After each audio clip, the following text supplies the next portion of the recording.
Hi, I'm Peter Bulbick. I run Project Heaven Restoration. This is my daily driver. I don't actually have a modern car. This is the most modern car I've got. I much prefer driving a classic, so I'll show you around it. It's got quite a few interesting features. So we've just finished restoring the car. It was a silver colour and now it's gunmetal grey. The wheels are actually off an XJS and we've had those powder coated and the lips polished. So we'll have a look inside the car.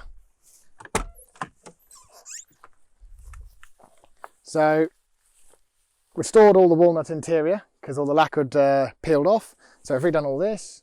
We retrimmed this in leather. We've also replaced the seats with original seats. Managed to find the exact same colour, even though it's a bit of a rare colour. And replaced all the carpets, replaced the AC system, and managed to get the AC working. So actually this was an automatic originally. We managed to convert it to a manual with a 4-speed with overdrive. Although that's not the correct box necessarily for this Jag. It should have the 5-speed box, but the 4-speed I think is a bit stronger. And we've uprated the overdrive. And I had to take the pedal box out of a different car and put that in as well for the clutch pedal. It's also got a pretty nifty stereo, component speakers in the doors, and tweeters on the dash tops. There's more component speakers in the rear of the car, and there's also a sub in the boot. And there's also an amplifier hidden in the boot. All of the amplifiers are hidden behind the panel where the ECU used to be. There's lots of space there because the old ECU was so big. There's an 800 watt amp in there, and there's obviously a sub there in the boot. Although this car was originally fuel injected, it's a pretty crude system. And I wanted to do something a bit special with the engine, and I'll show you that in a second. This is the connection to the ECU that we installed. It's fully sequential injection and ignition, and I'll show you the engine now.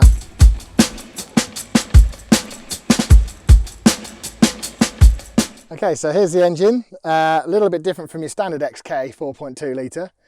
We've made an equal length tubular exhaust manifold.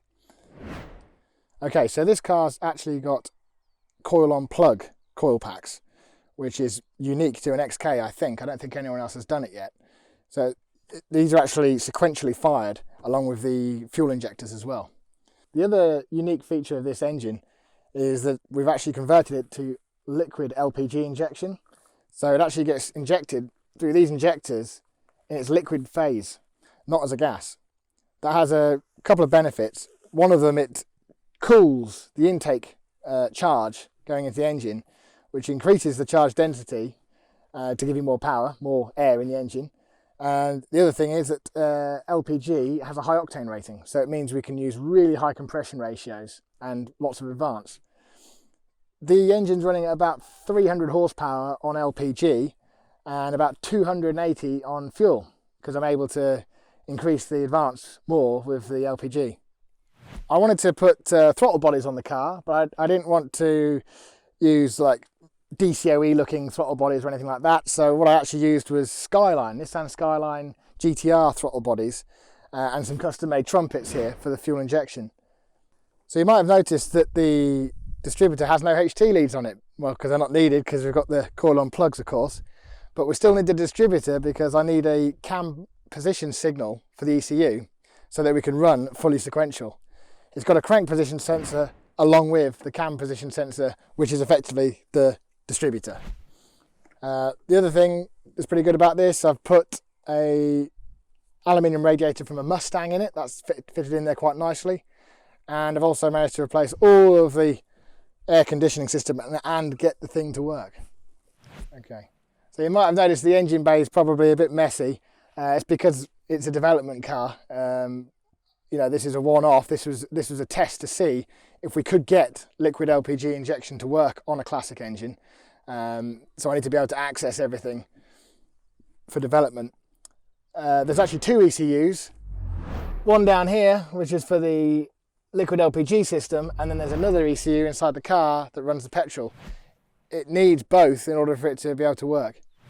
Okay, so as you probably know, most Jags have twin tanks, but because of it being converted to gas, I decided to actually completely remove this tank and then make a special coupling for the LPG hidden in there I didn't like the look of an extra fitting on the outside of the car somewhere. I wanted to keep it looking standard. The petrol's on that side and that still works. When we rebuilt this engine, actually upped the compression considerably. It's running at about 11.5 to 1 using high compression pistons, and it's also got a full race camshaft in it as well. But being as how it's fuel injected, that's not a problem. The ECU can handle the fact it's got a very high lift camshaft, and it still runs perfectly normally. Okay, so thanks for watching the video on my Jag, and keep following us on our socials, and check out what other interesting projects we're working on.